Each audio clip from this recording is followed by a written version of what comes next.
Okay, so for the next 30 days, I'll be posting a video each day on my YouTube channel and my TikTok account.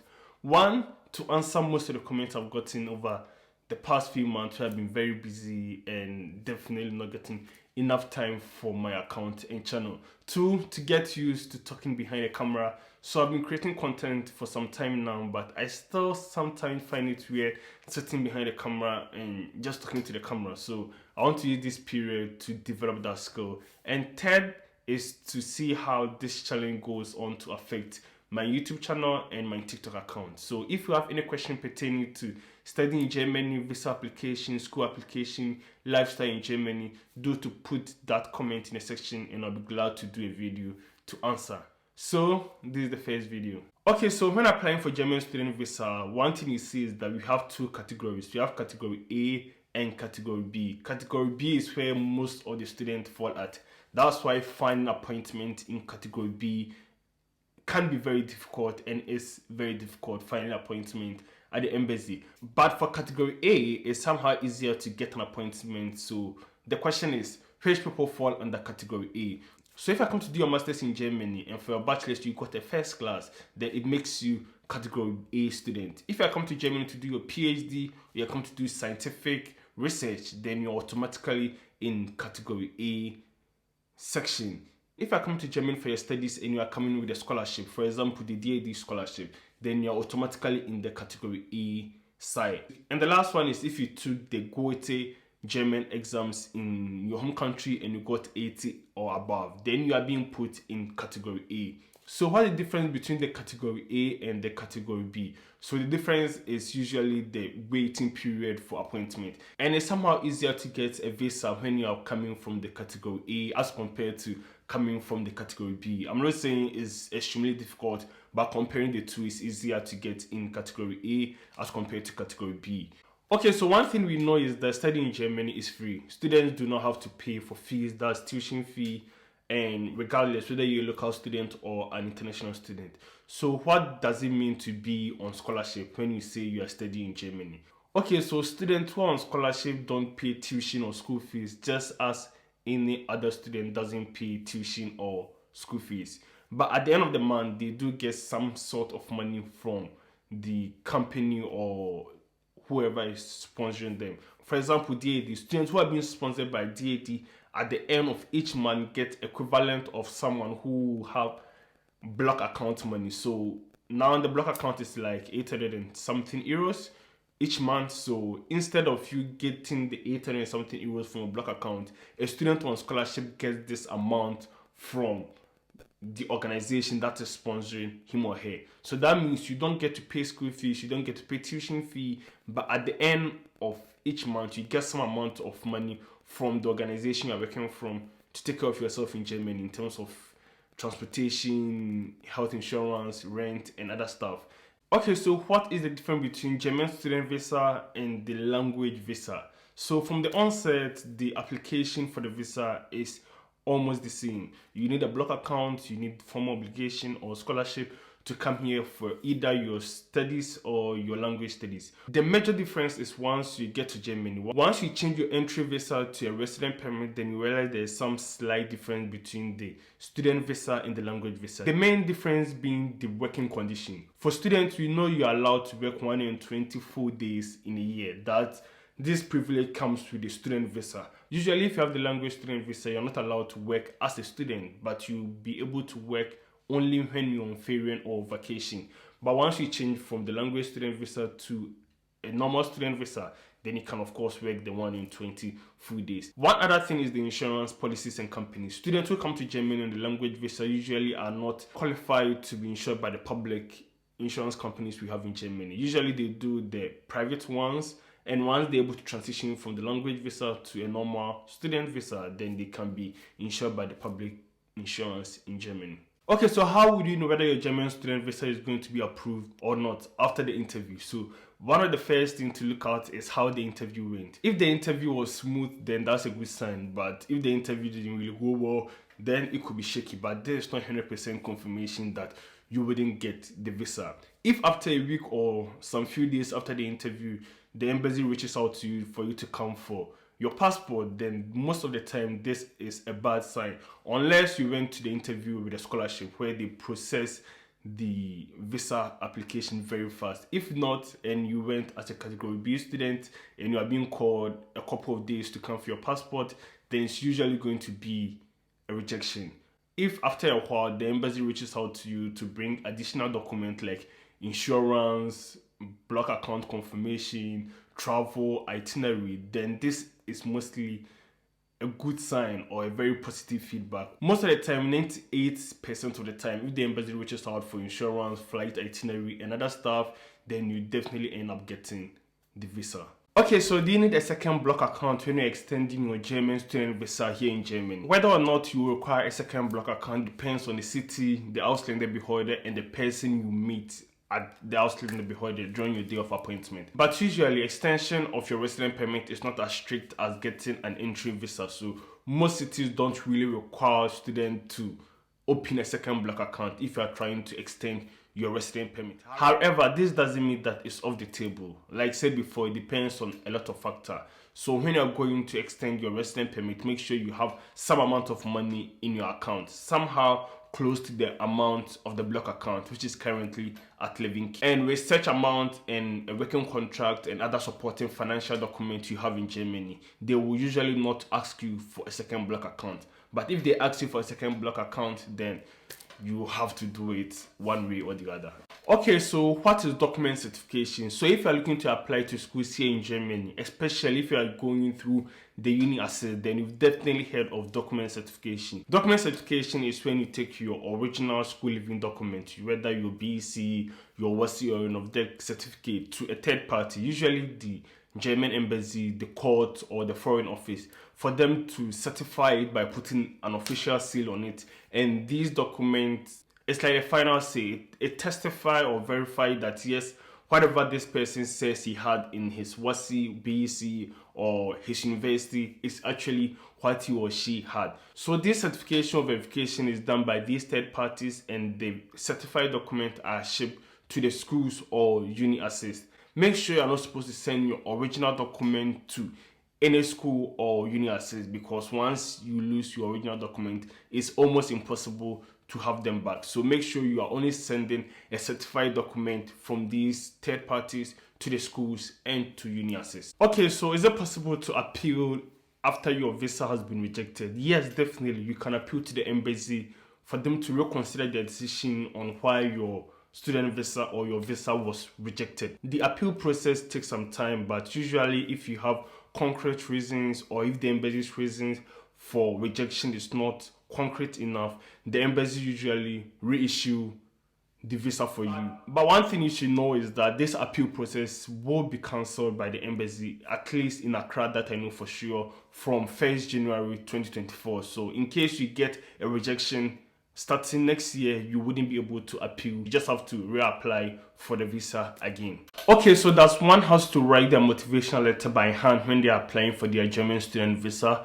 Yes, for some weird reason, the embassy requires that students should write their motivational letter by hand. But of course, you can submit handwritten and typed motivational letter, but you cannot submit only typed motivational letter, since the embassy requires that your motivational letter should be handwritten. Okay, so what do you do after getting an offer or admission letter from a German university? I think the first thing to do is to start preparing for your visa application process, because without the visa you won't be able to enter into the country. And one of the key factors when it comes to getting a visa in Ghana, at least, is the financial reason. So you have to make sure you start preparing financially, whether you are coming with a block account, formal obligation, or with a scholarship. If with a scholarship, then you are kind of safe. One other thing is to start looking for appointment as early as possible. Getting appointment in Accra is very tedious. It's even worse when you go to Nigeria. So make sure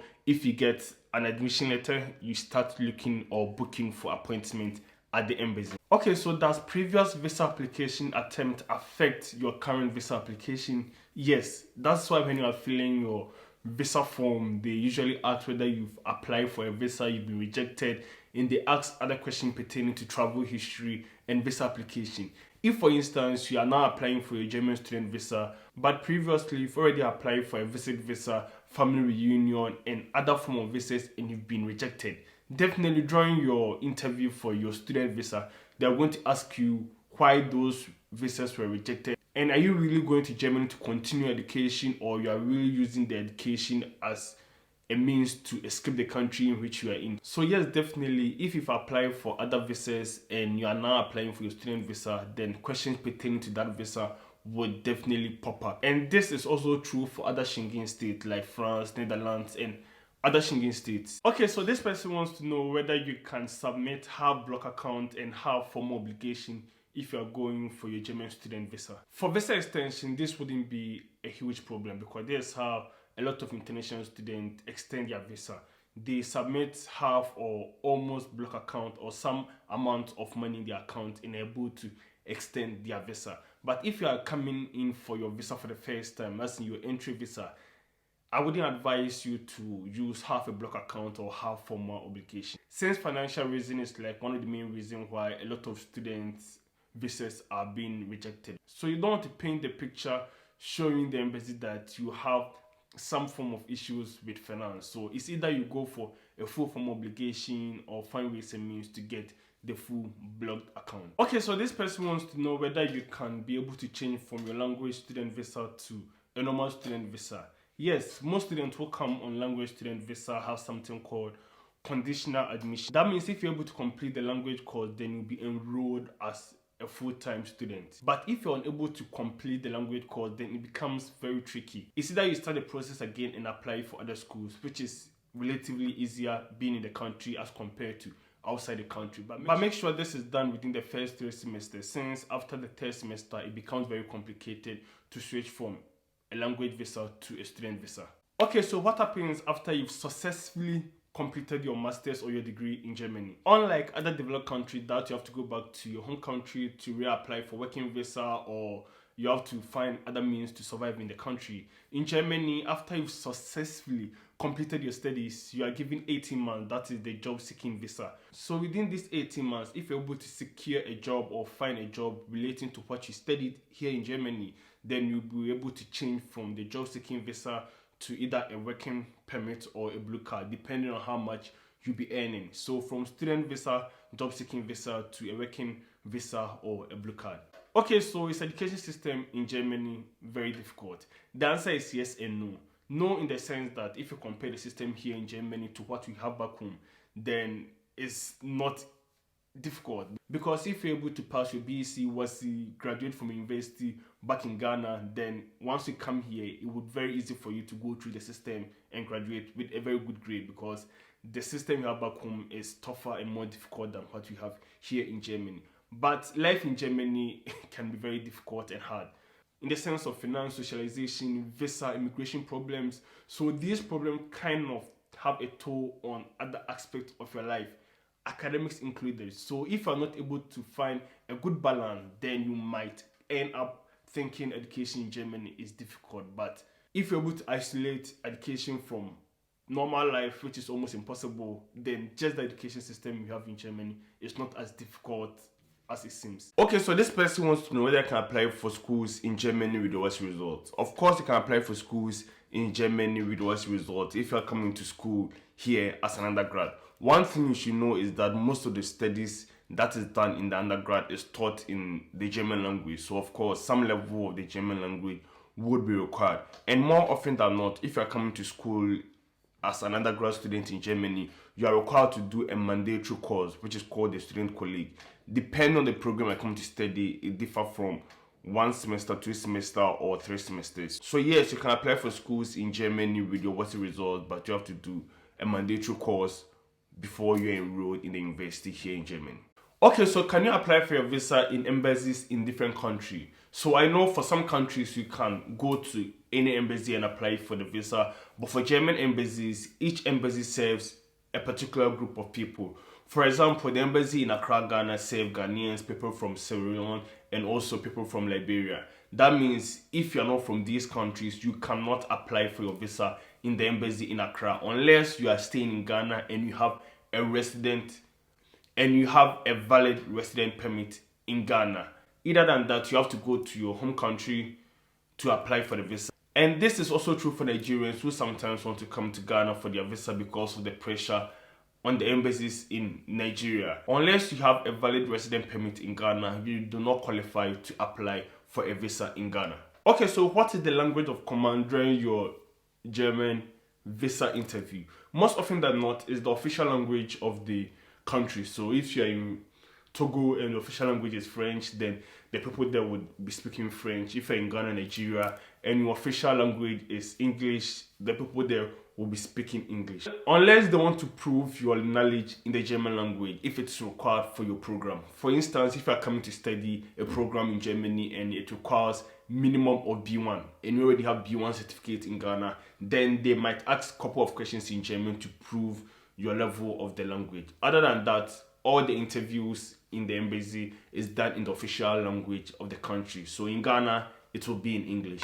Okay, so do you need a DAD confirmation before you go in for your German student visa interview? Previously, it was written at the embassy's website that you need to go through DAD before you come for your visa interview. But now it's no longer at the embassy's website, so that means you don't necessarily have to go through DAD before you go in for your German student visa interview. But if you have ample time before the interview, you can always pass through the DAD office because they will assist you with the document that you need, and if you miss any document before the interview, they are going to prompt it out to you, or in case you've done some mistakes with the filling of the form, they basically assist you with your visa application process for free because it's an organization under the embassy, kind of. Okay, so can late application affect the outcome of your visa? Yes, if your application is done very late, the outcome could be refusal. One, because, for instance, if you apply for the summer semester, which starts in April, but your application was done in May,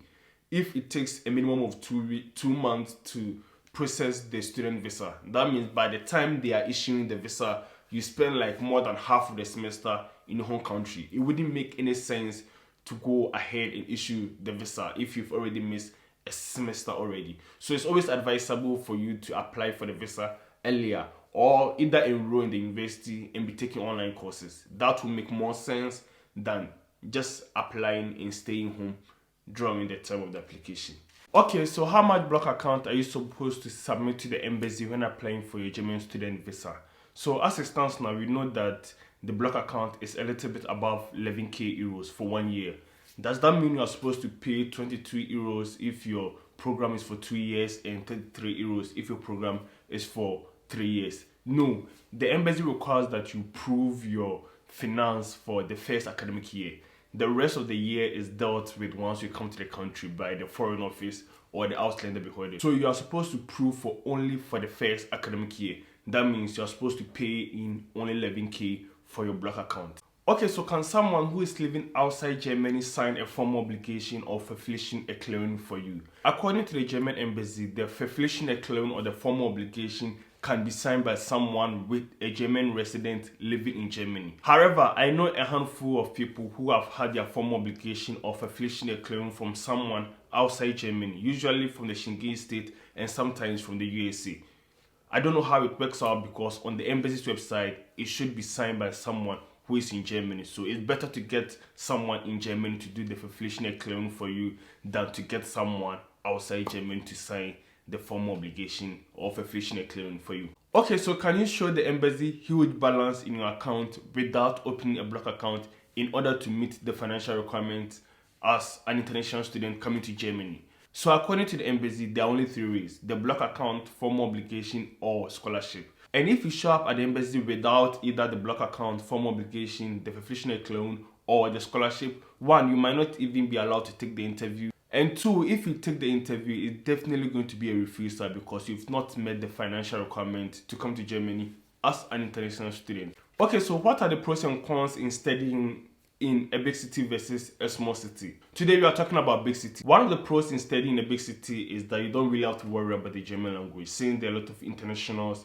around you. And because there are a lot of internationals, it becomes very difficult for people to get appointment at the Ausländer Behörde or the Foreign Office. Finding jobs in big cities is relatively easier compared to finding jobs in smaller cities. Hence, you can support yourself as an international student with part-time jobs when you are living in big cities. It's easier to come by these jobs. Cost of living in big cities can be very high. when it comes to accommodation and other stuff. So this is one thing you should have in mind. Finding apartments in Germany is not easy, and in big cities it can be really worse. Once again, location is like one of the least problems international students worry about when choosing to study in Germany. Okay, so what are the pros and cons in studying in a big city versus a small city? In this video, we are talking about small cities. So one thing I'd like to talk about is the language. In small cities, there are not a lot of internationals, so you are forced one way or the other to learn the language, which can be a pro for someone and a con for someone also. Finding part-time jobs in small towns in Germany can be very difficult, especially if you don't have the German language. Standard of living in small cities or towns is relatively lower and cheaper as compared to those in the big cities. And as an international student, you can use this as means to save enough for your next visa extension. One of the main challenges with living in small town is with the foreign office or the Ausländerbehörde. It is easier to get appointment, but since there are not a lot of internationals in the small towns, they usually are strict on the rules and require that students open second block account when they extended their visas. Once again, location is like one of the least problems international students worry about when choosing to study in Germany. Okay, so do you have to finish your masters in Germany within the 2 years given frame?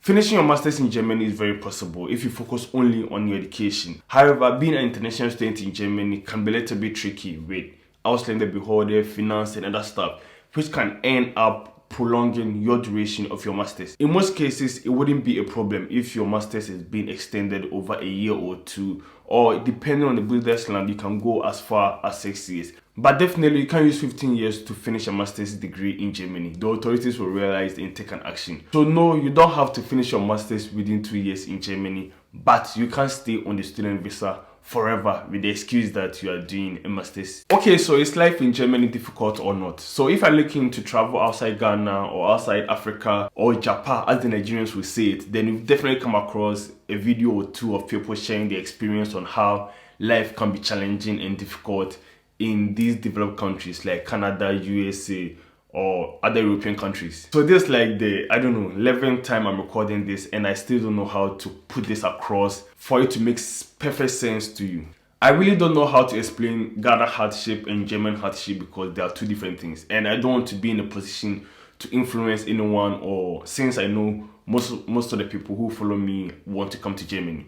Both are hard in their own special way. But one thing I can say for sure is most of the things Sarkodie said in the song, Baga Baga Na Ye Den, is true when it comes to migrating from Ghana, I don't know for other African countries, but from Ghana to these developed countries. Okay, so what are some of the cultural shock that I got when I moved to Germany? So the first one is food. Eating European food once in a while wouldn't be a problem, but eating it every day, morning, afternoon, evening, it's not something you are used to. And if you've watched a lot of vlogs of people moving back from Ghana to the diaspora, one thing they always carry along is food. It's either fish, pepper, like food, because food here is culturally different. It's something that you wouldn't be used to. So if you're coming, you should be prepared. Learn how to cook. I'm not saying cook as in there's stew in the fridge and you're cooking rice. Learn how to cook everything from 0 to like 100. Stew, you're cooking yourself, and your rice, you're cooking it yourself. Okay, so one question that I get from time to time is about racism. People want to know whether Germans are racist, what the situation here is like. I think it would be unfair for me to sit here and say Germans are racist or not racist, because I've definitely not encountered all of them. But one thing that I can say for sure is there are a lot of racism in Germany. If you're moving from Ghana to Germany, you have no other country to compare to than Ghana and Germany, and you've not experienced any racism in Ghana. So if you experience 0.0001% racism in Germany, then it is racism. So yes, there's racism in Germany. To what extent, I can't say. It depends on a lot of stuff, but I cannot say there isn't, because there is a lot of people who will treat you differently because of the color of your skin or the skin of your color. Okay, so I know you guys have been seeing me for the past 30 days talking about how to come to Germany, studying in Germany, applying for student visa, some experience of my life in Germany. So I've come to the end of the challenge. I hope you guys enjoy it and I was able to answer most of your questions that you've been putting in the comment section below. Okay, so I want to answer this person who's asking whether I assist students with the application and visa stuff. So these videos are supposed to help people to go through the applications themselves with little to no friction. But if you want me to assist you one-on-one when it comes to school application and visa application, you can always DM me and I'll be just a text away. Like always, the name is Promzy and I'm signing out. Peace.